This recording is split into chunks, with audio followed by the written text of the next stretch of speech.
père efemere mokwandomolo libeko ya mboka ekomi likolo moto nyonso état de droit de mokonzi beton alingi démocratie avec séparation de pouvoir Congo ya faci banguna bazangi maloba argument bakozwa wapi basi réfugié na démagogie faci umela na mwende na yo.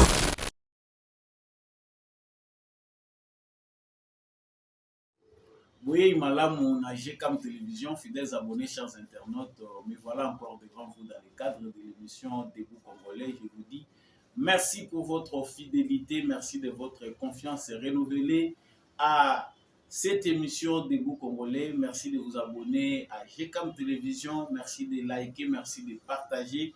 Boza et Belé à travers République démocratique du Congo, émission très très patriotique en tout cas. N'hésitez pas de vous abonner si vous n'êtes pas encore abonné. Partagez les lives, partagez l'émission et n'oubliez pas de laisser un commentaire. Justice Yanzambe Iratakate, Justice Yanzambe Mutomo Kote Aishapaka na contrôle nango. Wana ezalaka mungwa, ezalaka mwa ba épice tuchaka na émission oyoko commun nyonso ya ba mortel ayeba ete que justice Yanzambe pe ezalaka. Donc ezali na être moko suprême a contrôler biso nyonso afutisaka biso bolamu to pe mabe to salaka soki okosalaka mabe okanisi miso muto moko te ezomona yo to po okanisi oza makasi koleka biso bato yeba yango ke likolo na ope muto azali. Un jour ou un autre tu finiras par payer les prix de tes actes. Nalombango na kei na actualité na biso mokolo lelo esengeli to baite tata mokonzi ekolo Félix Antoine Tshisekedi Tshilombo azalaki na exercice hebdomadaire oyo d'habitude esalemaka na bamembre ya gouvernement mais ye aponaki mpenza na cadre ya redevabilité mokolo ya lobi na pokwa mpona kosadresse na bakongolais à travers mituna ebele bajournaliste bayaki kotuna ye na kati émission oyo tokolobela vraiment bapropos ya tata mokonzi ekolo makambo alobaki concernant économie na biso concernant situation sécuritaire en tout cas mituna ezalaki sans excuse. Félix Tshisekedi a dû répondre devant les journalistes awa mosala na biso ezali kodécrypter contexte alobelelaki est-ce que azo rassuré est-ce que vraiment ezalaki motuya kete tata mokonzi ekolo aloba. En tout cas, il a eu vraiment à fixer les points sur les i, dialogue avec Kagame, non les M23, guerre à l'Est de la République démocratique du Congo, Makambo Italie, Union européenne, est Bazo Salabiso guerre par procuration, organisation à Cannes en 2029, à la moindre escarmouche. En tout cas, je vais réunir les deux chambres, Mituna et Zanga Kite Natata Mokonzi. Il y a Ekolo. En tout cas, nous allons en parler vraiment dans cette émission. Félix Tshisekedi est-il revenu vraiment à sa place? C'est comme si qu'est-ce qui s'est passé? Pourquoi propos ya président avant et après les années pour changer? Nous allons en parler dans cette émission.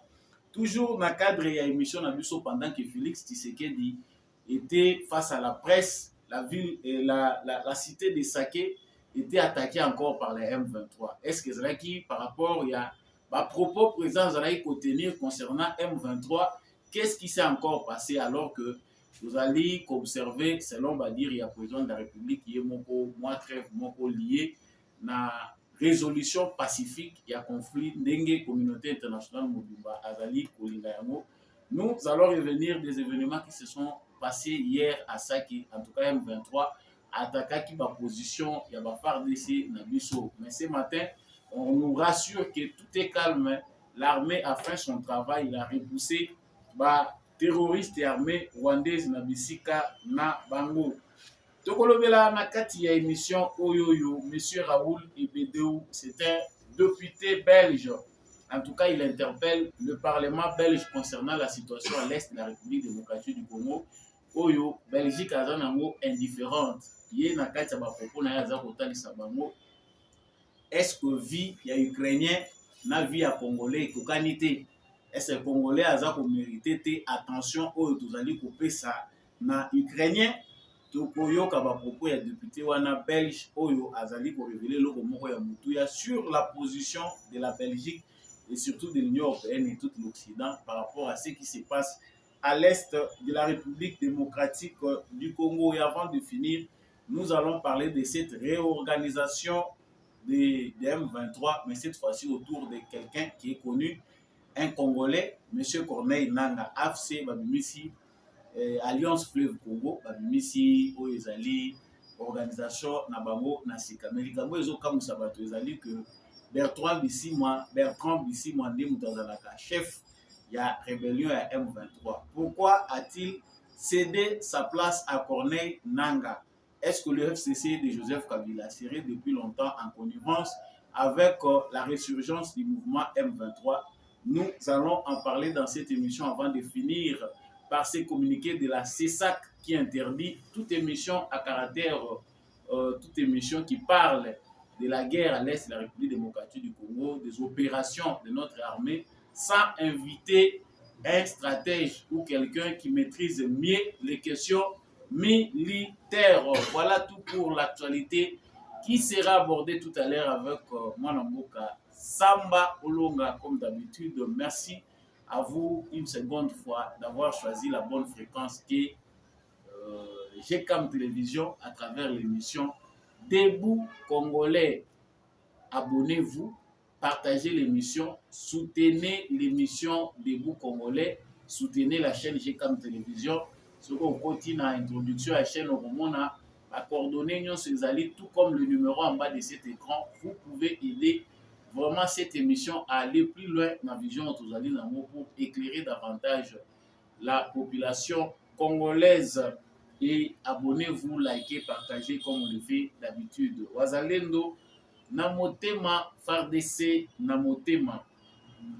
Discours, il y a président de la République, ezalaki na contexte nini, na yambo esengeli toyeba ete tata mokonzi ya ekolo azalaka penda mingi na presse mais azali président oyo ameki un peu kosunga biso na exercice ya redevabilité. Tokomona ke uta Congo azwa indépendance, totikali kokutana na gouvernance moko te oyo ezali kosala effort pour que point important, il y a gouvernance et ça l'a abordé en toute transparence dans la presse et que de manière à ce que les Congolais nyonso azala au moins la grande ligne na orientation il y a le lengeni du gouvernement azali kosalela makambo ezali profitable na biso nyonso. Ezali na contexte wana nde président Félix Tshisekedi azalaki ye moko otomesana komona Patrick Muyaya na membre mususu ya gouvernement ou premier ministre si aussi il en a l'occasion. Mais cette fois-ci, le chef de l'État lui-même s'est déplacé vers la RTNC, point de presse hebdomadaire Oyo, et salamité na cité de l'OIA, place président Azalaka. Mais le président s'est déplacé lui-même jusqu'à la RTNC, et pas le journaliste Bazaki est belé pour la Rosolana. Déjà dans la forme, on ne peut que féliciter Félix Tshisekedi parce que il y a beaucoup de monde qui sont botami na des verts déclin. Il y a Mobutu. Tu as vu que déjà Mobutu avait aussi cette façon-là de vouloir à tout le temps être en communication permanente avec le peuple, même si c'était un dictateur.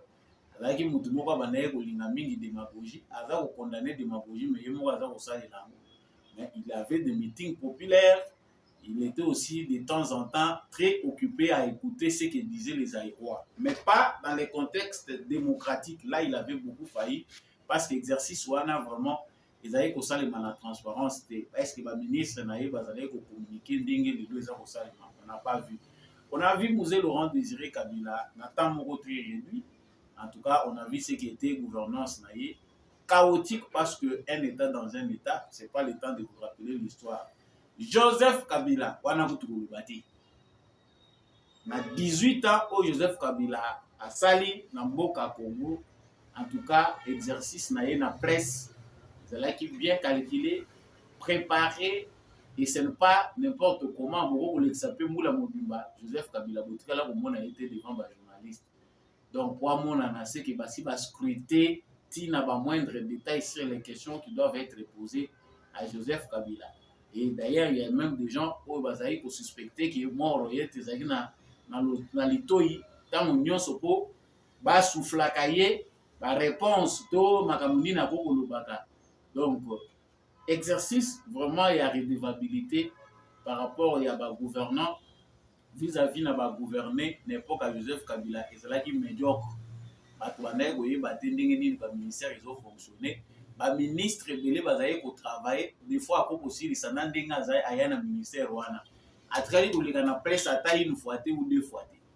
Mais pour la gouvernance de Félix Tshisekedi, le point positif concernant la communication est que aussi ton message que chaque semaine tous a compte rendu il y a Oyo et Salami na conseil des ministres et ministre Mokwa Kozalawana accompagné le ministre et information et communication pour parler de ce qui se passe au sein de nos ministères, de son ministère, journaliste et pour poser la question.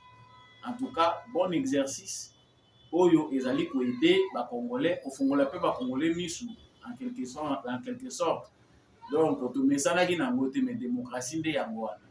En termes de communication, on dit que c'est déjà, on dit pas que c'est déjà bon à 100%. Mais Félix Tshisekedi a amélioré la communication entre les gouvernants et les gouvernés. On sait déjà savoir que même ceux qui ministres à l'écart, les mounoko, tout déjà vous avez une idée, il y a un ministère. Et dans le contexte où on a dit Félix Tshisekedi a qui lobby et c'est pendant 2 heures de temps que Félix Tshisekedi azalaki face à la presse.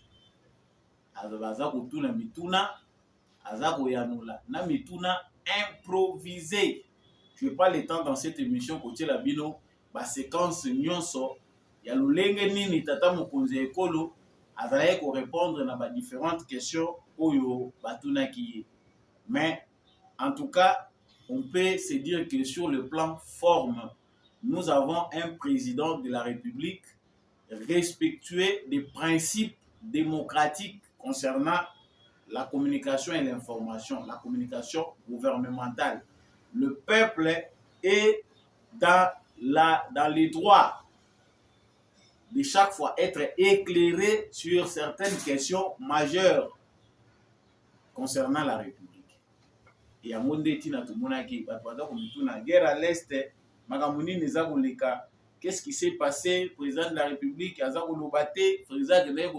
Kagame. En tout cas, ici, je reprends quand même quelques grandes lignes concernant Makamouetali, Malouba Oyo, président de la République à Salaki. Concernant le dialogue na M23, tout le monde a M23. Question Oyeya Ramini. Félix Tshisekedi a bengisa ba M23 na Kinshasa a loja bango même bango pe ba M23 c'est Rwandais là le Wilingo ma prêche na bazono bango bazako kendeke Félix Tshisekedi mutabenga biso avanza biso na ba hôtel to vanda to zolia to zomela pendant 4 mois et que nyonso biso to bandeko ko sala ezaki na frais ya gouvernement de lo azako wanga Félix Tshisekedi. Je voulais suivre d'abord le président lui-même, comment il a répondu à cette question. Trafic, etc. Donc nous devons faire aussi cet effort de réflexion sur nous-mêmes, mais en même temps, le travail que nous avons déjà commencé et qui consiste à demander à tous ces pays et les multinationales auxquelles vous faites allusion, parce que moi je pense plutôt que ce sont des multinationales et non des individus, des États qui sont derrière ça. Nous ne savons pas les identifier, mais à travers les pays que nous contactons, parce que nous savons plus ou moins où logent ces multinationales, nous essayons de faire passer le message pour dire venez discuter avec le propriétaire et non pas avec le voleur, le receleur. Parce que d'ailleurs, c'est condamnable. Hein, et d'ailleurs, vous lui avez quand dit, vous achetez, je lui ai dit, ça c'est un receleur. Quand vous achetez le produit du recel, vous êtes vous-même coupable de vol. Vous êtes assimilé au voleur. Donc, l'Union européenne, j'espère qu'elle ne va pas jouer ce jeu-là.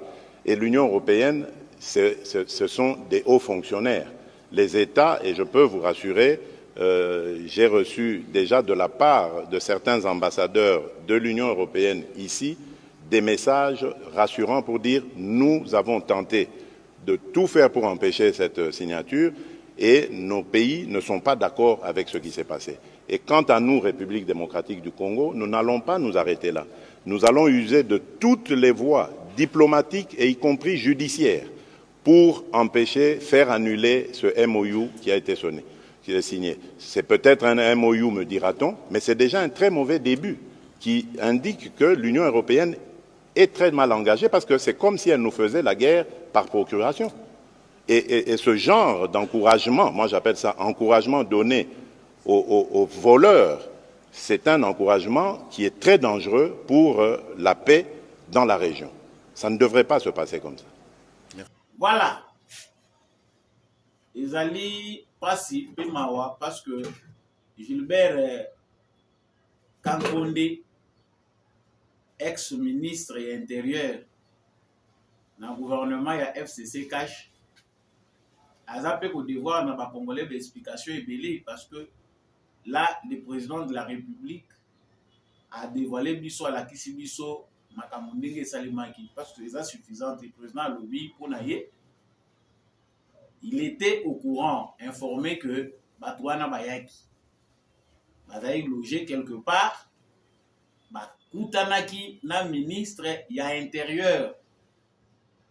Il est président Atikala Boyamba Bangote. Bango Bazaki na société, président de la République, Ayamba Bango, Bazaki na ba proposition na Bango. Et lui ne les a jamais reçus. Le ministre de l'Intérieur, Nemoutoua Sololana Bango, Nandinga Silana. Mais eux, ils avaient vraiment le besoin de rencontrer le président de la République. Ça doit aussi nous pousser à beaucoup réfléchir sur la manière de faire. Vous savez, contexte Oyo, Félix Tshisekedi a accédé à pouvoir. Et le problème majeur auquel il est à faire face en 2019, à 2020, lorsque M23 Bayagi na Kinshasa.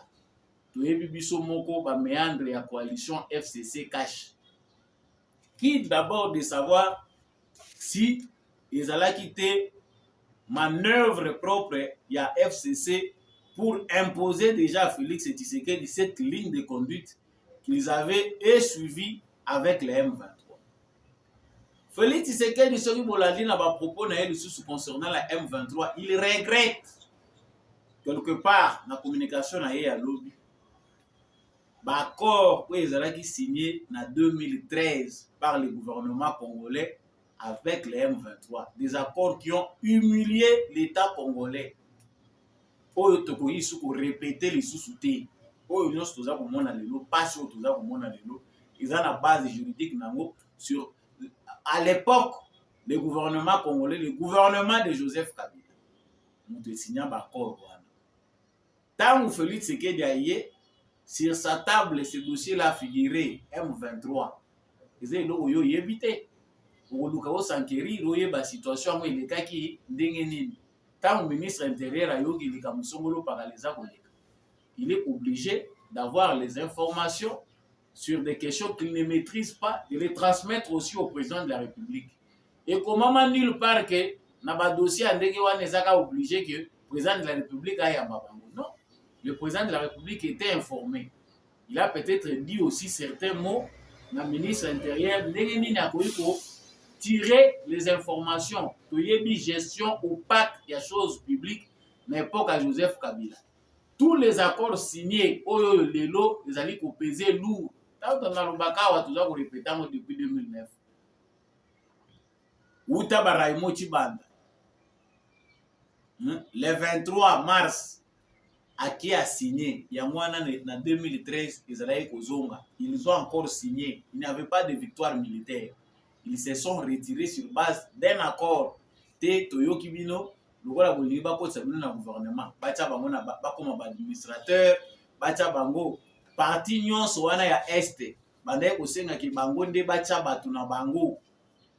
Bazala na ba gouverneur, bazala na ba administrateur, ba territoire, sécurité nyon so ezala nde bango.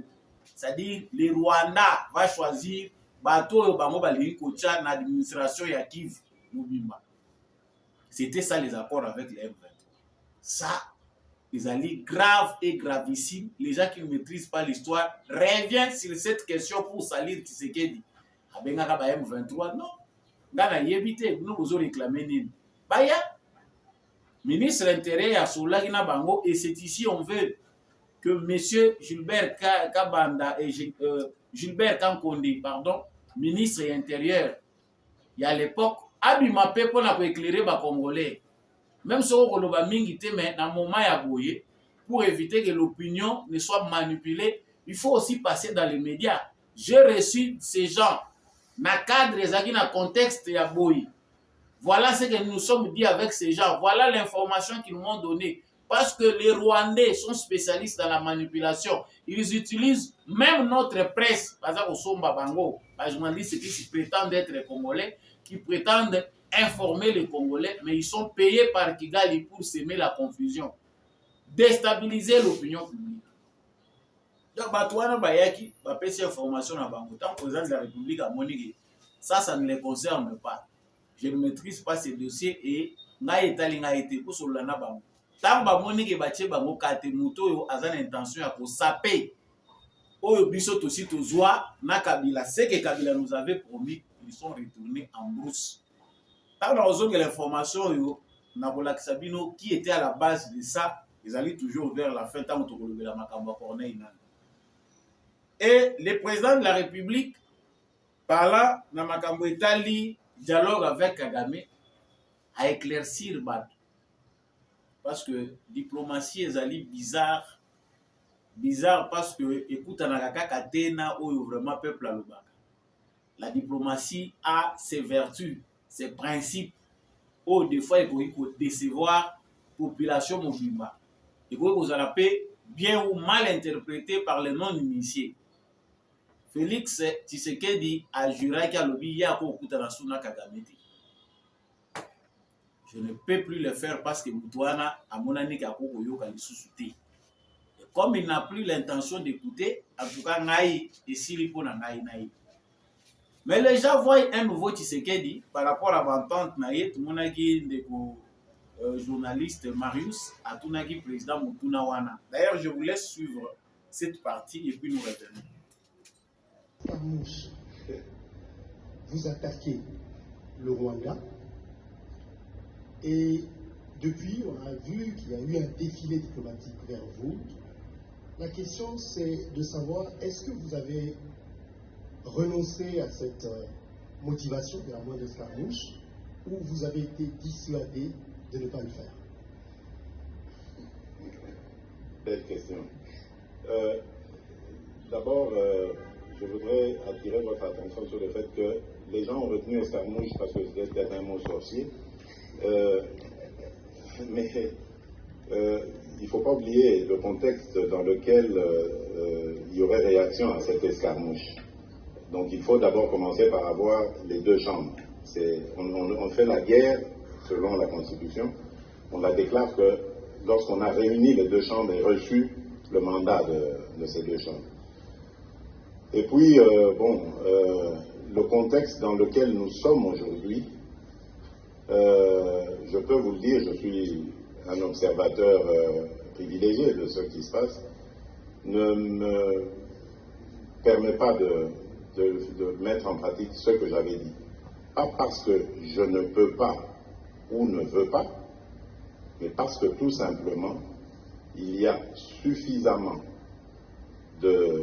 d'initiatives qui font que observer la paix est une attitude beaucoup plus sage que de se mettre en posture de guerre.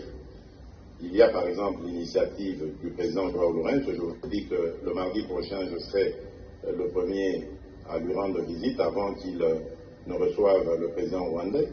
Il y a l'initiative du président de la communauté économique d'Afrique de l'Est, pas économique, le président Salva Kiir, qui a la présidence en exercice pour le moment de notre organisation régionale, qui va venir à Kinshasa et après aller aussi à Kigali, Bujumbura, etc. Donc, il y a l'initiative américaine. C'est pour ça que j'ai insisté au début pour dire qu'il ne faut pas vilipender forcément les États pensant qu'ils ont pris fait cause. Il faut faire très attention.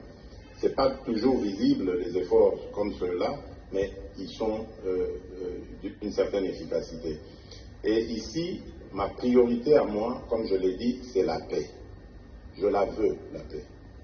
Je veux la paix définitive pour mon pays et mon peuple. Et pour ça, je suis prêt à accepter de mettre entre parenthèses mes velléités belliqueuses, si elles doivent sortir en moi. Donc je les mets d'abord en pause parce que je veux donner la chance à la paix. Si on peut obtenir cette paix de manière, pas par la guerre, j'allais dire, avec des méthodes non guerrières, mais je signe des deux mains pour l'avoir. Mais maintenant, s'il faut faire la guerre pour avoir la paix, je signerai aussi des deux mains. Ça, il n'y a pas de problème. Et l'Assemblée nationale et les Sénats seront consultés les moments venus pour donner leur... Voilà. Ndeko Marius Satouni, Mutuna Malamu. Il y a escarmouche. Moindre escarmouche, je vais réunir les deux chambres pour tout qu'il y ait une guerre contre le Rwanda. En tout cas, le président l'avait si bien dit parce qu'à Koumagi Nasuka, certains voient dans ses propos un motif de propagande. En tout cas, pour les Congolais, Bakaza déterminé qu'il devait aller plus loin dans ses propos. Chose qui peut apparaître vraie, mais il était sincère du moins dans ses propos parce que Tokomaki Nasuka. Mais la propagande aussi, vous voyez, le président de la République dans ses fonctions et puis le président qui assume les affaires courantes dans le cadre de la propagande, c'est deux personnes différentes. Félix Tshisekedi maintenant, président full, a eu deuxième mandat, a moni que contexte Tozali, quand on voit maintenant les réactions. Parce que nous devons savoir que le président de la République, Félix Tshisekedi, a la ligne à conduite, mais en même temps, il doit aussi écouter le monde. Dans le Bakango Mingi, une émission, on a que le Congo n'ira pas en guerre contre le monde entier. Même si nous savons que ce dont nous souffrons, c'est un complot international. Le monde entier a accepté que le Congo soit ce qu'il est pour qu'il tire des dividendes. La mafia a voulu que plusieurs personnes soient associées pour que le Congo soit exploité, pillé, et que les fils et filles du Congo ne puissent pas bénéficier de leurs richesses. Félix Tshisekedi a lobby contexte ya lelo pression azali kozwa na mokili mobimba ezali que tolingi bituba te tolingi kimia. Les États-Unis, autant toujours aux États-Unis, tu évites Félix Tshisekedi est président. En tout cas, il doit se maîtriser pour ne pas aller dans le sens de nos émotions. Celui qui Tshisekedi a commis pour raisonner, pour calculer ma kamundenge mokona biso et puis azo agir ndenge biso toujours au penser na ndenge ba sentiment na biso ezotinda biso franchement moto kopela na mboka to maîtriser. Le leader est toujours au-dessus de la mêlée. Donc, les raisons d'État, des fois, ils ont sans cœur ni âme. Nos émotions ne doivent pas être mélangées avec les affaires d'État. Donc, à un certain niveau, il y a moins de marge où il y a manœuvre, il y a un président de la République. Certes, Azamontou, ce qui est libéré à Montarozika, ce qui va bêter Massai à Bokufa, mais lui doit réfléchir plus que nous. Et il reçoit des informations que nous n'avons pas. Dans le contexte où on est au moins que pression, c'est vrai, il peut décider aujourd'hui qu'il y a une guerre contre le Rwanda et nous nous organisons pour ça. Personne ne peut aujourd'hui empêcher l'armée congolaise de s'organiser. Personne ne peut empêcher déjà ce que l'élan ou stopper l'élan qu'a déjà pris le Congo. Des milliards de dollars sont déjà mis en jeu et chaque année nous allons encore dépenser autant pour organiser notre armée, faire face à cette menace, que notre armée soit capable. En tout cas, c'est un bon objectif. On voit déjà que le fruit déjà commence à donner. Na l'Iroyo, Félix Tshisekedi aza kosala, nous serons dans 5 ans, voire 10 ans, parmi les meilleurs, les 3 meilleures armées en Afrique. Pour ne pas parler seulement de l'Afrique centrale. L'armée est belle en Afrique où ils allaient mieux classer, ils allaient confronter la réalité où l'armée congolaise a beaucoup d'argent. L'armée congolaise, chaque jour, rencontre des difficultés. C'était seulement une question d'organisation. Expérience où l'armée congolaise a zanango, il peut servir dans le futur, voire même pour d'autres pays. Combattre mouvement extérieur, combattre les mouvements par force interne sur tous les fronts vous avez attaqué et chaque jour vous avez et puis l'armée n'a plus ce bunda qui à un certain moment ça de bundeli à malonga. Donc c'est un peu ça. Le contexte fait que Félix Tshisekedi puisse observer, je ne sais pas si le mot convient, trêve, une certaine trêve pour Nabotala. Est-ce qu'ils sont sincères, ceux qui veulent que tozonga les sous na initiative ya tête à tête na Kagame? S'ils peuvent le faire, tant mieux. S'ils ne le font pas, ok, nous aurons au moins des cœurs nets avec maintenant toutes les possibilités d'aller sans être stoppés. Il a décidé que na lobby que na kosa la mote. Il a décidé que na lobby que tu kosa la mote, mais nous allons dans contexte nous sous observons. Ce que je sais que tout ça la guerre pour tout trouver. Ok, tout beau il peut être pour ça la guerre parce que tout ça déjà na kati guerre. Et ici déjà il peut déjà tordre le coup na bateau yo parce que Azalache il avait dit et Azos kokakosa le côté trahison. Oui, la guerre est dans nos sentiments. Même moi qui vous parle, je suis vraiment à 100% partant pour une guerre avec le Rwanda. Mais quand on doit faire une guerre, on doit peser les pour et les contre, les stratégies qui doivent être mises en place, les réflexions où ils ont aussi écoute en contribution, pour faire partie. Nous réfléchissons sur base des bribes, sur base de quelques informations que nous avons. Mais ceux qui sont dans le bain de la chose doivent aller plus loin pour voir les moyens. Nous sommes peut-être toujours au la conséquences ligne kozala ce qui les lots tout bête qui ndi moko esimi aéroport ya Kigali. Conséquence nango logique kozala nini biso tuza na tante ya kokomisa penser tikuna. Conséquence nini kozala na babita ya Goma ce qui les lots tout décider que maintenant nous allons en guerre contre le Rwanda avec déjà les millions de déplacés oyo tuza na bango bazalité na babita na bango naturel, ils vivent dans des conditions extrêmement difficiles sans assistance. Ce qui se compte on dit que les 2 millions oyo baza na Goma bazala lisusu en débandade sous prétexte que maintenant allons en guerre. Ils ont beau ya guerre té mais guerre se prépare dans la façon nyonso pour réfléchir dans le sens nyonso.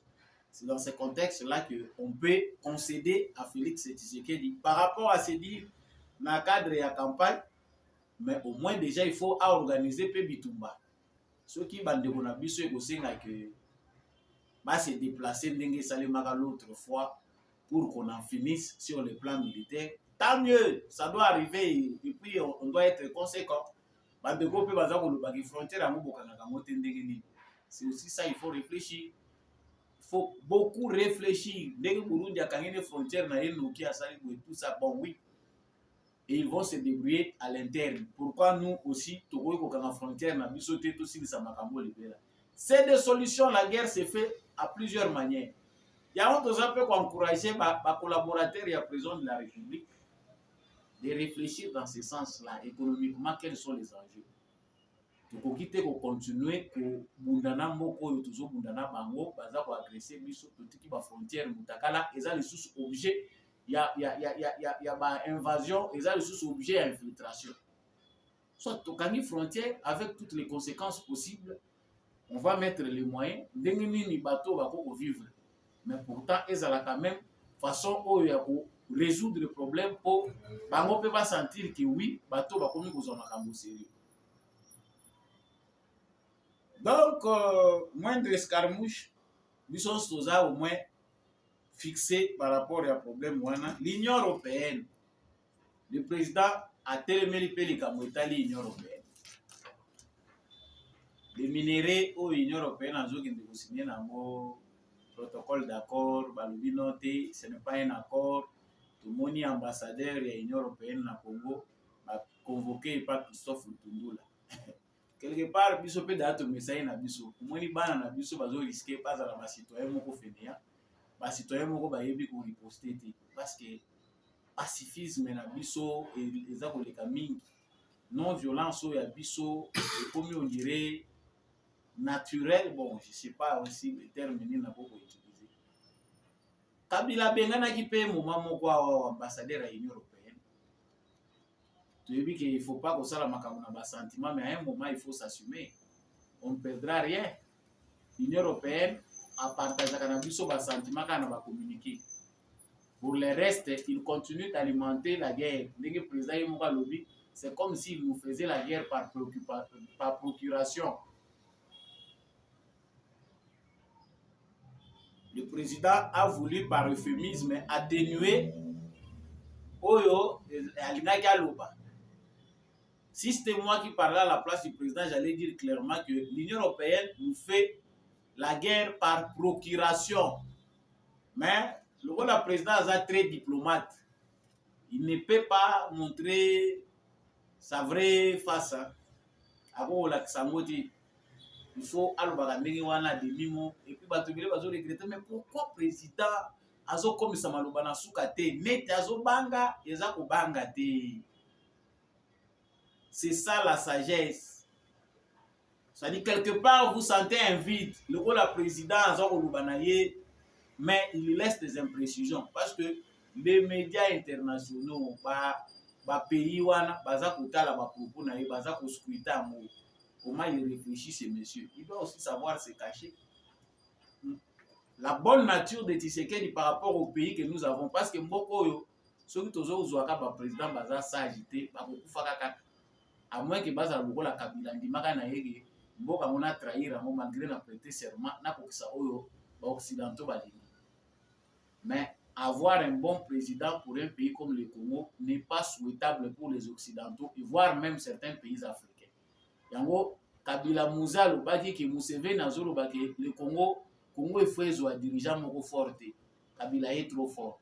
Kabila était fort bien sûr, mais pas assez sage pour gérer un pays comme le Congo. So ite bakoboma yo okufi monoko bolele. Pourquoi? Parce que la stratégie doit être planifiée dans les temps. Il faut moins patience ces années.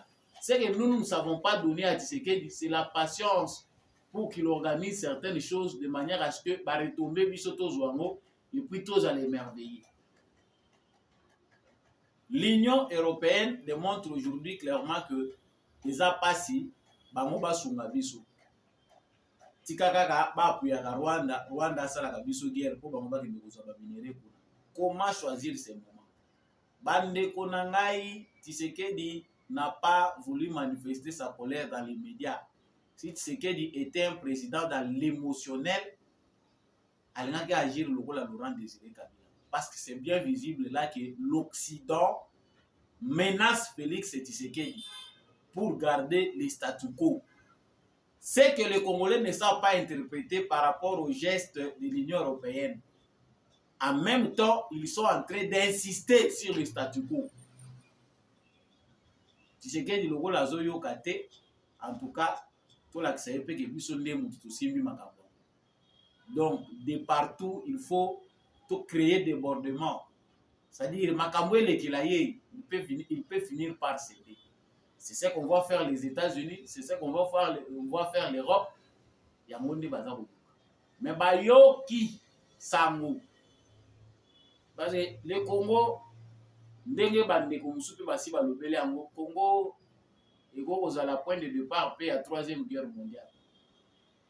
Ceux qui sont américains, Mayelo et Belé Batonisa, l'institution Vanda y a des études pour voir comment le monde, ce que sera le monde en 2030, CIA et Zawana, FBI et Zawana, ils ont toutes les structures pour avoir les informations, réfléchir sur ces informations-là et voir si un danger peut nous guetter. Mais la structure Wana Nyonso est côté dysfonctionnement à cause de la corruption. à cause de leurs milliardaires qui contrôlent maintenant les États. Ba multinationales na moment oyo moyen mayele ezala au centre ya action ya États-Unis d'Amérique ezali. Parce que bato yo bazali ko pousser politique ya États-Unis dans l'ombre, baza kotala ka mbongo na bango, buzwi na bango. Le reste ne les préoccupe pas. Voilà pourquoi il n'y a plus de sagesse dans la politique américaine. Les Américains, bazomona bien qu'ils peuvent perdre le Congo à tout moment. Mais bazo blaguer. La Russie et la Chine sont déjà au Congo. C'est quelqu'un d'imprévisible. On ne peut pas dire certaines choses, mais on voit déjà ce qu'est le décor. Tant que l'Amérique, l'Occident en général, ne comprendra pas que il est temps pour remettre de l'ordre au Congo. Laissez les Congolais résoudre leurs problèmes. Laissons la souveraineté du Congo au peuple congolais. Pas cause à la surprise. Pas toi, tu sais qu'il dit trop Occident. Ah, il y a des balais américains. Et c'est Yindi. Ambassadeur des États-Unis à Kimi Mbangu na Goma. Non, tu dois s'enquérir dans la situation humanitaire. Lokuta, bayoki que délégation moko russe. Ils allaient se préparer pour baya na Congo bakokendeti na Goma. Yangwana baké déjà mbangu batindi mutu na bango kita na Goma au humanitaire. Est-ce que c'est que le Congo a besoin c'est l'humanitaire?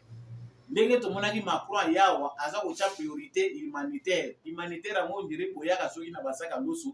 Chaque fois ba vieux ko banda kokota ndenge bo banda kokotela ba conteneur nyonso biloko kolia bozoka bola bango chaque jour. Créer, la stratégie c'est créer des conflits partout pour voler des richesses et puis faire semblant d'être préoccupé par la situation humanitaire. Des sanguinaires, ce sont des sorciers, batouana tout suite mode opératoire. Tant aux autres, il faut sagesse à la paix élevée pour échapper na planifier. Donc les États-Unis d'Amérique, ont blagué. Il y a une délicatesse la situation c'est fini. On n'en peut plus avoir moyen pour ça la sous autrement exalté. Oui. C'est vrai que la situation est très dure parce que les puissances s'affrontent maintenant. Ce n'est pas encore visible, mais ils s'affrontent. Russie, position Yazui, na Chine Yazui. La position de la Russie dans les dialogues, c'est la même position qui prend Tshisekedi. Je suis d'accord que Botanga Lisusu na Mesana Kagame. Mais à quel prix? Tout était dit. Hein?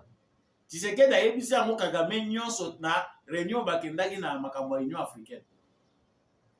Je suis prêt, mais les algo la tout ça qui dans le passé té. Na la zana eloko na posséder na yote.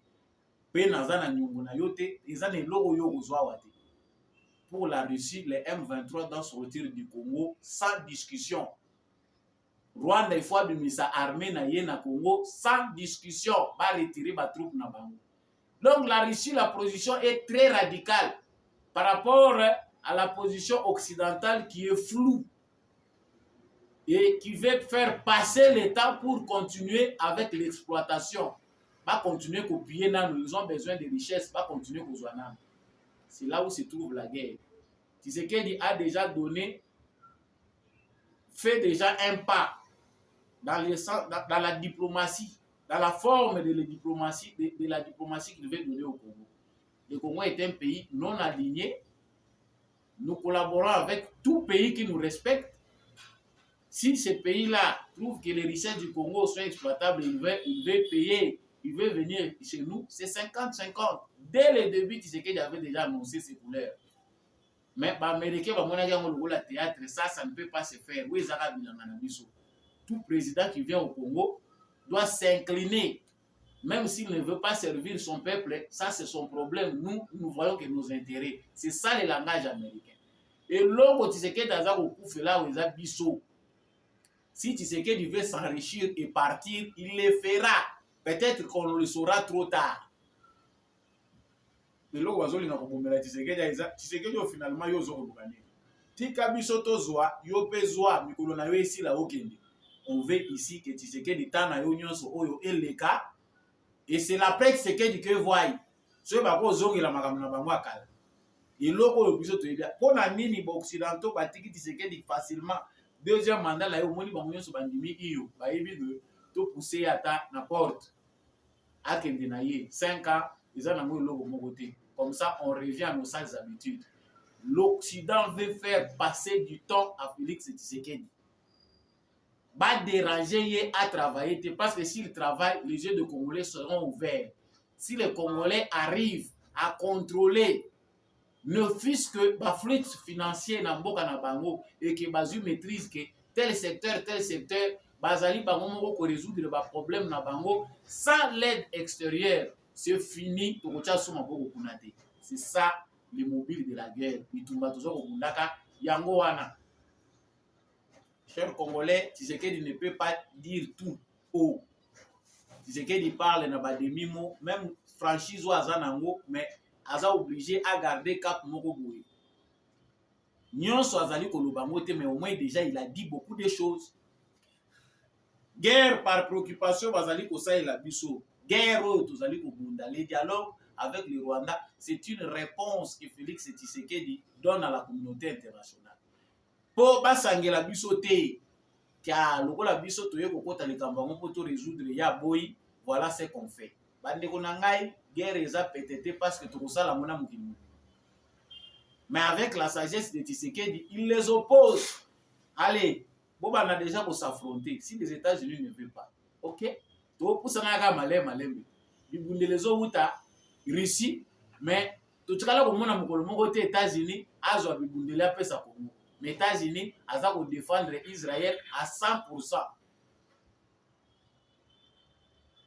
Na sol ya Israël ba minerai stratégique o eza na Congo ezati. Tala bato yo ne bazangi mayele moyibi ya mayele azalakate. Moyibi nyonso aza zoba. Et si kamino boyebi ke ba minerai stratégique ezali o toza ko bangela ke ba pays mususu ba momo baza ko benga beta voie ba ko simba baza bozo ko linga ko sécuriser ngote. Mieux vaut ezala en désordre. Mutu nyonso azwaka na ina désordre toujours la na ndenge wana. Donc au lieu de sécuriser, ils à la sécuriser tout traiter dans le calme. Nous aurons tous compris les problèmes du temps.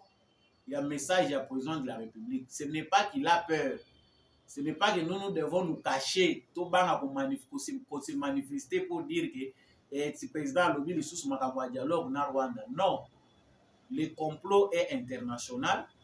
Tozoko bunda bitumba à l'international pour la reconnaissance na biso en tant qu'État souverain. Lorsqu'on traite les affaires du Congo à l'international, c'est comme si le Congo n'était pas un pays souverain. Chaque question, oyo ezali question moko congolaise liée à la souveraineté congolaise, tozoko mona ke ba pays étrangers baza ko simiske na kati ya ba dossier wana comme si c'était Congo ezali eloko na bango. Alors qu'ils ne le font pas pour d'autres pays. Nous devons réfléchir sur ça, comprendre ndenge ni Congo ezalaka. Ça dit ndenge toza boiso to changer constitution, eza affaire internationale. Si on veut parler sécurité au Congo, eza affaire internationale. Si le Congo veut contracter des accords avec un État tiers pour l'exploitation, il y a des matières premières, il y a Congo, ezali affaire, il y a des pays étrangers. Belgique à Bokota, États-Unis à Bokota. Awa naza koloba awa. On veut exploiter kaka ba matière première, il y a pétrole, il y a beaucoup de problèmes. Oyoki ba organisme bimia au Greenpeace et lobby ezali atteinte na écologie et tout ça, les grands pollueurs du monde oyo bango basé États-Unis parce que pesa leçon na un petit pays oyo eza développé té. Comprends qui veut, cher Congolais, la vérité, tout ça kolobango chaque jour. Les problèmes n'est pas Tshisekedi. Et nous avons la chance d'avoir un président qui s'exprime de manière claire, qui a les soucis que le peuple n'a pas à la révolter. Pourquoi Tshisekedi aime dire la vérité? C'est parce qu'en disant la vérité, le peuple a zokola. Les Congolais vont apprendre se prendre en charge parce que demain Tshisekedi ne sera pas là. Je viens de parler d'un complot qui veut écourter Tshisekedi au sommet de l'État. On a vu Tshisekedi tout bon à 20 ans. Les Congolais qui ont compris l'ont voté massivement. Mais pour Namindele, Tshisekedi devient un danger permanent pour les intérêts des Occidentaux. Il faut le rôle à Togo ko mayete asala akende to le kisila yetango. Au moment que mandat où il bandit déjà les sous na bitumba. Ça s'annonce très mal parce qu'ils savent qu'ils veulent mettre fin. Ils ont point au bango balela. Donc, na point wana ndenge tolobeli yango Congolais nyonso kosusola boye bandenge nini makambo ya guerre à est ezali koleka. Et qu'est-ce qu'il faut faire pour que biso Congolais ici là? Déjà, l'appel à la mobilisation générale est fait. Biso nyonso tozali komona ngo. Et chaque jour bazalendo bazali kobakisama. Banga moko pe muzalendo ya presse nazali. Esprit wana patriotique. Soki lati Congolais nyonso tulongoli bosenzi oyo bandeko na biso muzuzu. Nazo fongola parenthèse moko importante parce que il y a des Congolais qui ne comprennent pas même au point où nous sommes arrivés. On nous a tellement affamés que certains réfléchissent seulement à travers leur ventre. Et à cause du ventre, chaque jour qui passe, il y a un Congolais qui trahit son pays. Lorsque les Occidentaux viennent ensiéger un pays, où il y a une résistance, Monique et Bouzo résister pour défendre l'intérêt dans le psychologiquement, il va créer la guerre. Dans la guerre, ils doivent créer une opposition au milieu de nous. L'opposition qu'ils vont créer là, c'est pour s'aimer la division. Et lorsque vous êtes divisés, ils peuvent facilement kokota. Nous avons une catégorie de Congolais qui réfléchissent à l'encontre de l'intérêt général. Bino ba Congolais nyonso boza censé bozo réfléchir na droite, bango bakenda na gauche. Ceux qui bino boye gauche, bango baké droite. C'est cette guerre-là psychologique. On achète certains de nos frères, on leur inculque cette pensée-là. Bino so bozo kende boye, bango bazo kenda ka boye. Yango tozomona tozalaka na ba confusion. Mutu avandi na poto esika oyo malili makambo nyonso eza normal. Ako bénéficier na mwa culture moko boye kosala ke az yoka colère pona mboka na ye. Moyoki makambo ezobima na monoko ya mutu ndenge wana. Raisonnement ya mutu yango olobi nzambe na ngai. Donc, je conclue ce point. On a kolobake. Au moins, nous avons un président qui a le souci que les Congolais a cola. Ma débat me souci Tshisekedi dans la langue ezaki Congolais a cola. Ceux qui Congolais a coli. Au moins le travail d'Etienne Tshisekedi qui continue Félix Tshisekedi, ils ont accompli. Le grand travail de Tshisekedi pour libérer ce peuple, c'est dans l'état de droit et la démocratie. Mais tout éduquer, tout réussir, côté base solide. Ce qui peuple congolais mis sur Fungwami, ou étikaliwani aux anomos normal. Et puis, pour nous aussi, ça, toujours ça, la débat, mon gars, président par le Béliango, il y a Maramou Etali gouvernement. Pour l'année, le président a reconduire les sous Batoyo, déjà, Bazaïki démissionnaire, Bazana mandat dans l'Assemblée nationale. Ces pays ici, on a volé l'intelligence. Les intelligences ont été mayele ya mboko oyo basi basomba yango bato bazalaki na temps ya pour réfléchir malamu mpona mboko oyo ils ont été déjà corrompus. L'élite, la classe des élites a été déjà corrompue. Voilà pourquoi le Congo, même Debo et Sengeli, tout ça. La constitution congolaise a des limites. Une constitution comme les anango résultat il y a réflexion à ba congolais ils ala kaka na ba manque ils ala kaka na ba débat moko insensé ya rozonga tout le temps. Félix Tshisekedi a agi en bon garant du fonctionnement des institutions. Vide juridique oyo sama lukonda kende ko kote obiso pe to monaki mabe.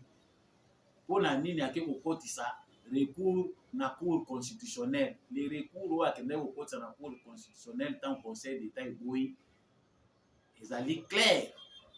Comment la constitution congolaise peut accepter que ba élu le voilà ba baza élu soki ba nyonso ba ki vacances gouvernement nyonso qui prévoit la constitution. La même constitution qui dit que mutako quitter pour exercer pendant qu'il a exercer mandat électif à la sous na fonction moko sous na gouvernement ou ailleurs. Non.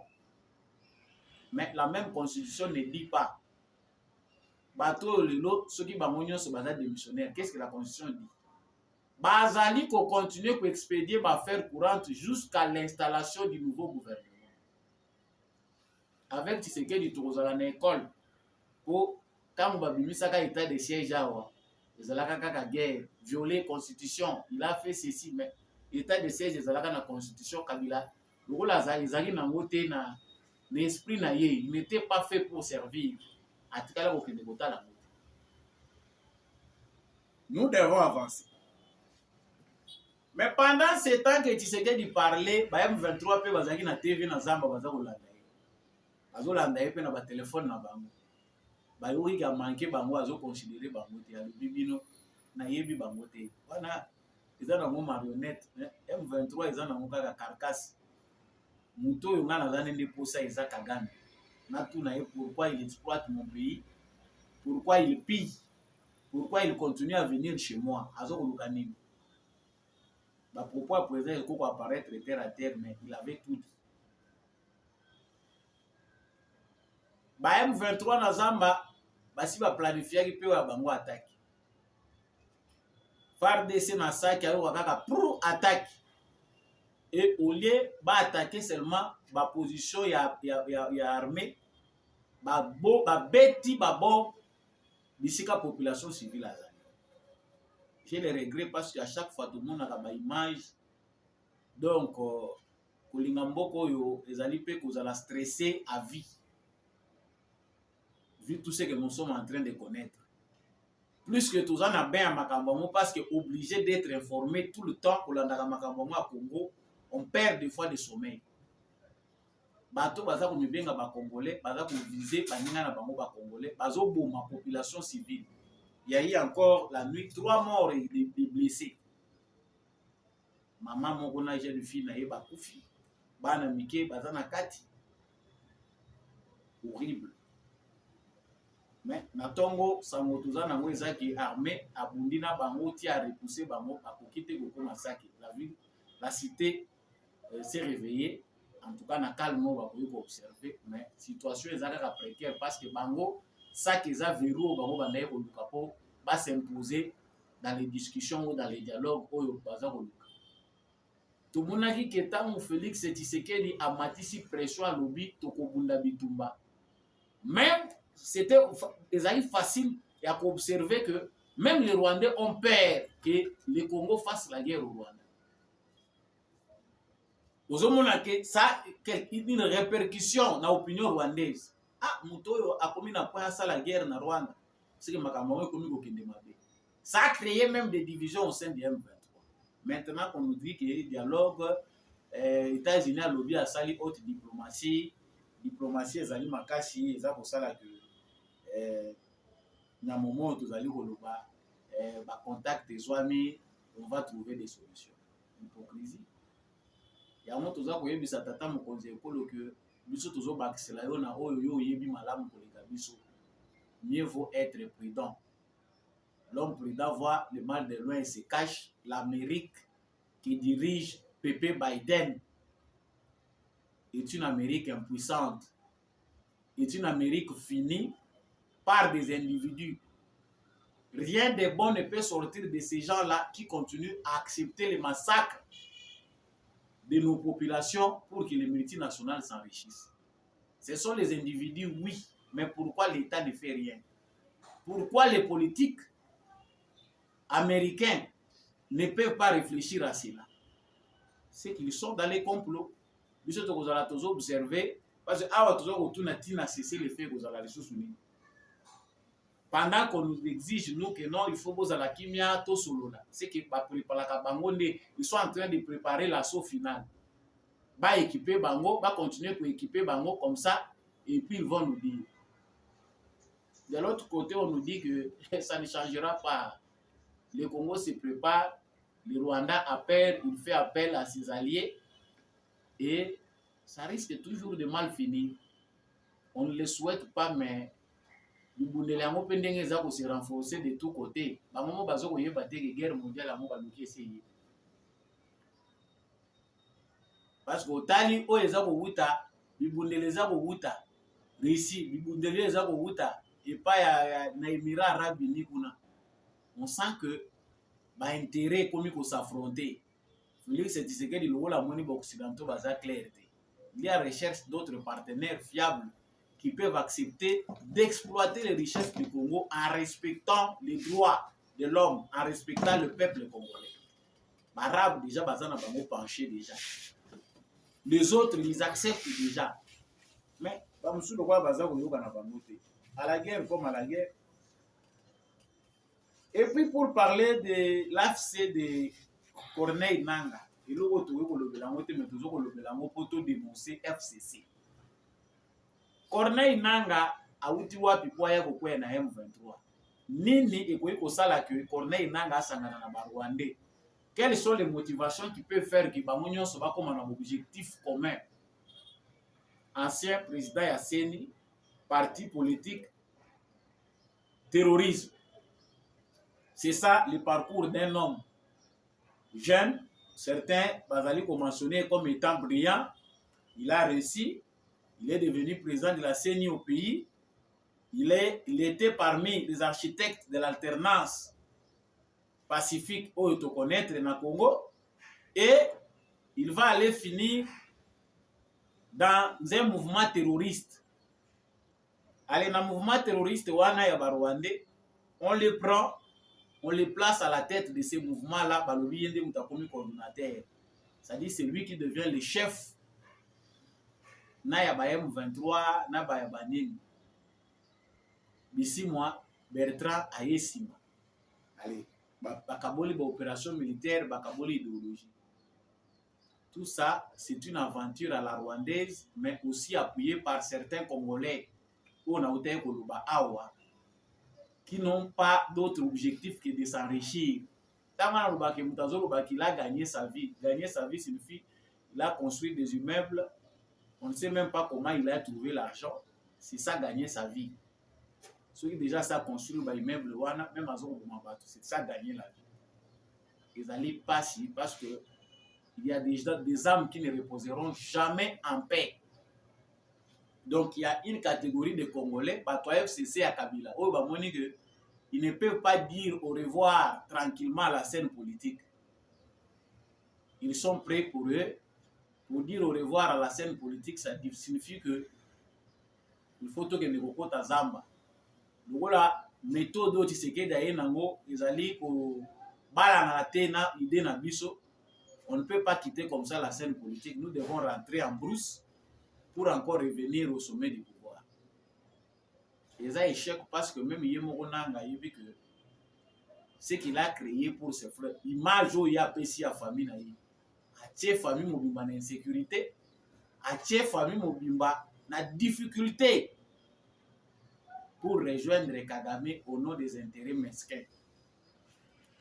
Nous l'avons dit, c'est entre nous Congolais aussi de savoir qu'est-ce qui nous freine. Nous avons une guerre contre le Rwanda, mais parmi nous, il y a des gens qui sont assimilés à Kagame et au Rwandais, qui ont accepté de collaborer avec l'ennemi. Biso a tous se concentrer tous à la limite au même moment, certains de nos frères sont en train de collaborer avec l'ennemi. Peine de mort dit, Monsieur Raoul Ebedou,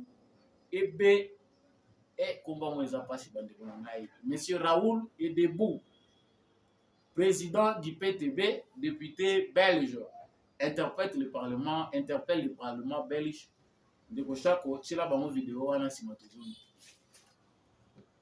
La vie d'un Congolais ne vaut-elle pas la vie d'un Ukrainien?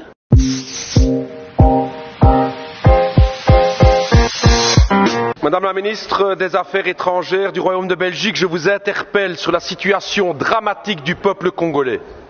Je pose la question, pourquoi la Belgique n'intervient pas? Pourquoi la Belgique n'intervient pas pour aider la tragédie du peuple congolais à l'est du Congo? 5,4 millions de morts, des centaines de milliers de déplacés, 1 million de réfugiés à Goma, et une responsabilité écrasante qui pointe du doigt le Rwanda présent à l'est du Congo avec son armée. Et que fait la Belgique? Rien. Rien. Comment est-ce possible? Quand la Russie envahit l'Ukraine, à juste titre, c'est la condamnation. Ce sont les sanctions, ce sont les livraisons d'armes à l'Ukraine, mais quand il s'agit de la République démocratique du Congo, rien. On n'aide pas. La vie d'un Congolais ne vaut-elle pas la vie d'un Ukrainien? La vie d'une Congolaise ne vaut pas la vie d'une Ukrainienne? C'est la question que tous les peuples d'Afrique se posent. Pourquoi ce 2 poids 2 mesures? Qu'est-ce qui se passe dans la politique belge aujourd'hui? Alors je vais vous le dire, Madame la Ministre, non seulement la Belgique ne fait rien, non seulement les États-Unis ne font rien, mais je vais me dire plus. Hier encore, l'Union européenne a signé un accord avec le Rwanda. Un accord sur quoi? La gestion durable des matières premières. Nous y sommes. Le coltan, le cobalt, le nickel, le diamant, le cuivre. Voilà la raison pour laquelle la Belgique n'intervient pas. Business.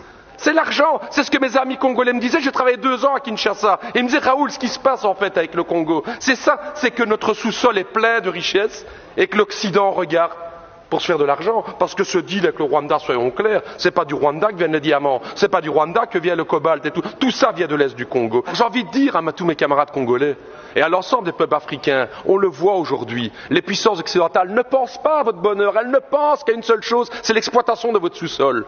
Vous pouvez aujourd'hui, vous pouvez croire à vos propres forces. J'ai envie de dire, moi, au peuple congolais, pensez à cette pensée de Patrice Emery Lumumba, cette force du Congo, justement. Pensez à Kwame Nkrumah, justement, le panafricanisme qui doit être là. Pensez à Thomas Sankara, qui disait clairement, effectivement, que les peuples africains peuvent prendre leur destinée en main. Ne comptez pas sur les gouvernements occidentaux pour vous soutenir, mais par contre, les peuples d'Europe sont à vos côtés, peuples africains, pour vos combats, pour une vraie indépendance économique et démocratique. Ma voix est allée pour s'élever. Balobi na kati ya bato mabe, bato pe ya malamu bazala na mawa bazalaka. Situation oyo tango esale makandenge eza koleka boye. Makambo oyo Kagame asalaka na batuti tango ba Belge bakangaka muno. Ça veut dire qu'ils sont complices. Ba frontière oubliée oyo baza kotuna bango awa. Baza koluka histoire bakende kokomela yango na Belgique. La Belgique ekanga muno. On massacre les Congolais, les Belges. Ils font partie du complot, de la balkanisation, du complot des pillages. Heureusement que parmi eux, certains, Congolais. Je salue là déjà en passant la communauté congolaise de la Belgique. Que vous faites quand même des efforts.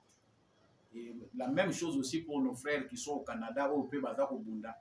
Chaque fois qu'on a interpellé les parlementaires, il y a des pays pour changer vision à Bango. Vous êtes encore une poignée de Congolais qui se soucient d'organiser les choses de manière à bousculer les lits dans la politique européenne, américaine, de sorte que la vision Bazanango. Yango de quoi ça pour s'interroger. Est-ce que vie à Ukrainien est plus importante que vie à Congolais? Tous ça pour apporter aide na Ukraine, mais au les Cana Congo, ils ont plus que à Ukraine, mais toujours ça les lourds. C'est bien parce que les opinions commencent à se diviser dans leur pays. Ça a l'air de bien aller, mais il faut amplifier. Au moins dans chaque pays de l'Occident, les Congolais doivent s'organiser de manière intellectuelle. Une bonne mobilisation pour contraindre cette politique occidentale qui vise à faire du Congo un non-État, un gâteau de tout le monde.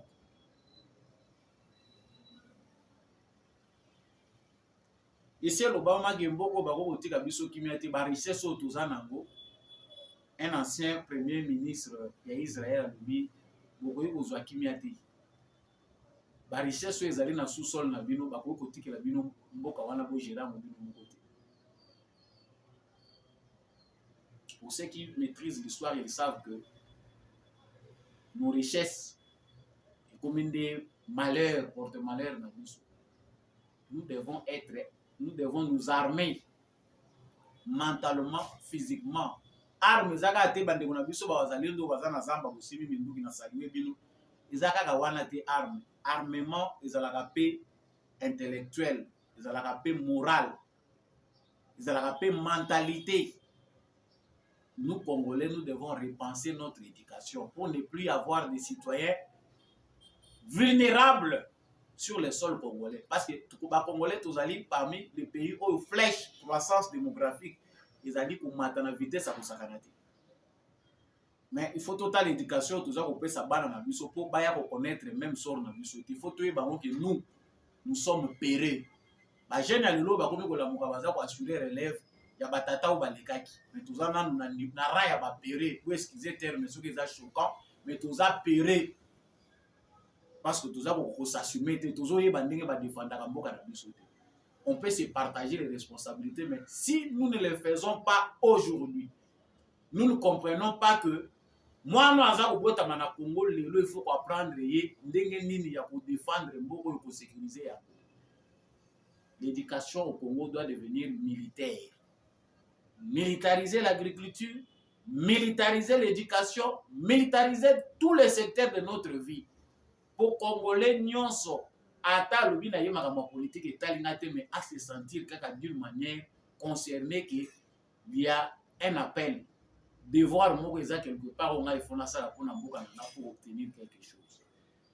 Point ya suka to suki sinango émission na biso ezali communiquer ou ezali komona l'émotion na bino. En tout cas, c'est ça. Communiqué numéro 002/B/02 2024, il y a CESAC. Le bureau du Conseil supérieur de l'audiovisuel et de la communication, CESAC, constate depuis un certain temps la diffusion à travers les médias émettant sur l'ensemble du territoire national des débats radio-télévisés autour des opérations militaires engagées par les forces armées de la République démocratique du Congo, sans la présence ni l'encadrement des experts en matière de défense et de sécurité. Attendu que le pays est en situation de belligérance et que la plupart des émissions visées se passent sur fond de propagation de fausses nouvelles de nature à alarmer les populations, à les inquiéter ou à les exciter contre le pouvoir établi, mais aussi les dites émissions ont tendance à démobiliser les militaires engagés au front en violant constamment les principes sacro-saints du secret de la défense. Considérant le communiqué du 16 juin 2022 relatif au débat radio-télévisé sur la guerre dans l'Est de la République démocratique du Congo, adressé aux responsables des médias et autres intervenants, les CESAC, Autorité de régulation des médias, demandent à ces derniers, point 1, de s'interdire la diffusion de débats relatifs aux opérations militaires menées par les FARDC sans la présence d'un ou de plusieurs experts en la matière. 2. D'éviter toutes les émissions à téléphone ouvert sur les opérations militaires sus-évoquées. 3. De s'abstenir d'accorder la parole aux forces négatives. 4. De s'interdire les changements des grilles de programme sans l'avis préalable du CESAC. Ces communiqués et de stricte observance et les contrevenants subiront la rigueur de la loi. Dans le Bakawa, communiqué responsable. Bato bamonaka moma seki. Po natangi ezali signé Njibungoy Serge. Wana ezali bureau ya conseil ya rapporteur adjoint ya CESAC. Esengeli toyeba que en situation de guerre, ezaka na ba mesure moko spécifique po ezwamaka à tous les niveaux. Nous, Congolais, communiquons en désordre. Bamoussou bazo salamon a conscience, bamoussou na inconscience. La communication en temps de guerre, ce que les citoyens mboka wana, même si vous avez information moko, ils sont compromettants. Il faut toujours avoir des informations. Ils ont un avantage, il y a mboka nanga, ils ont un désavantage. Mais quand on regarde certaines informations, la presse, on constate que les Congolais n'ont pas la culture de l'information pendant la guerre. Communication en temps de crise, ce que les journalistes vont apprendre le patriotisme. Ils allaient dans l'information en tant que journaliste, en tant que communicateur. Et il y a même certaines personnes qui se disent politiques, mais qui n'ont pas la maîtrise de la communication politique. Ceux qui ont menacé à vous. Aux yeux informations moko boyeza malamu te. Est-ce que ils allaient dans la place publique ndoko koya ko kwa kamolo ba n'importe comment. Oyebi que information oyo ezali te de nature ya ko favoriser biso oyo otiama na scène publique olobi ezali devoir ya communicateur, ezali devoir ya journaliste ya ko informer. Non, on n'informe pas n'importe comment. C'est vrai, vous avez le droit qui vous protège de diffuser l'information, mais pendant situation moko ya guerre, pays est agressé, on doit vous restreindre certaines libertés. Ezali musala oyo na yebite si faut ko la mo ba séminaire pour na former certains journalistes ba comprendre. Mais point mususu eza malamu makaso esengeli Patrick Muyaya, ancien journaliste, ministre na biso excellence ministre ya communication et information yeba ezali. Il faut koyebisa ba journaliste ko insister ko organiser na bango ba séminaire ya ko rappeler na bango na moment moko, situation moko spécifique, qu'est-ce que l'État fait? Pourquoi l'État doit réduire certaines libertés en matière de presse pour protéger les pays? Émission et Siliwana, nazalaki na esema koyeba bino ebele na bolandi ndeko Samba Olonga. En tout cas, bomoni malamu ke ba sujet nyonso tobomisaki awa esili. Soko sepelaki na émission oyo, kobosana ko partager te, ko liker, outik la biso commentaire depuis ville nini yo olandaki émission na biso na pesi matondo na ndekombi à chaque wazalaki na sima ya caméra comme d'habitude pona kokomisa la biso émission ya lelo na bitando na bino. Merci pe mingi na apôtre Gérard Kabeya Tchovo oyo azali vraiment pour ça la biso beaucoup de bien pour que l'émission ait comme la bitando na bino. Merci beaucoup à l'homme de la vérité des urnes, Jean-Louis Timbalanga. Merci beaucoup à papa Michel Louma Kasso, au sud de la France. Merci beaucoup à lui. Merci à papa Boniface Mpunga, papa Frédéric Ngwama. Merci à lui. Merci à mon vieux, mon aîné, Maurice Kikangala depuis l'Irlande. Merci à papa Kennedy Mukendi. Merci à maman Bill Bilonda, maman Lisette Mongendou. Papa Jeff depuis Autriche, nous allons pour saluer eux. Merci na ba union sur Dominaka. Émission à Samba Olonga, vous partagez à yango. En tout cas, vous êtes de la famille. On est ensemble. Continuez à partager, à aimer cette émission. Vous voulez soutenir cette émission, vous en avez besoin de matériel. Matériel, des alliés presque insuffisant pour la GCAM télévision, mais c'est pour votre bien, pour l'éclairage utile. Bokoki kobenga biso na c'est ya na numéro ezali na site moto numéro oyo ezali na présentation ya chaîne na biso na pesi bino botondi mingi tozala ensemble na bolingo ya mboka wazalendo na motema FARDC na motema tukutani prochainement na émission mosusu.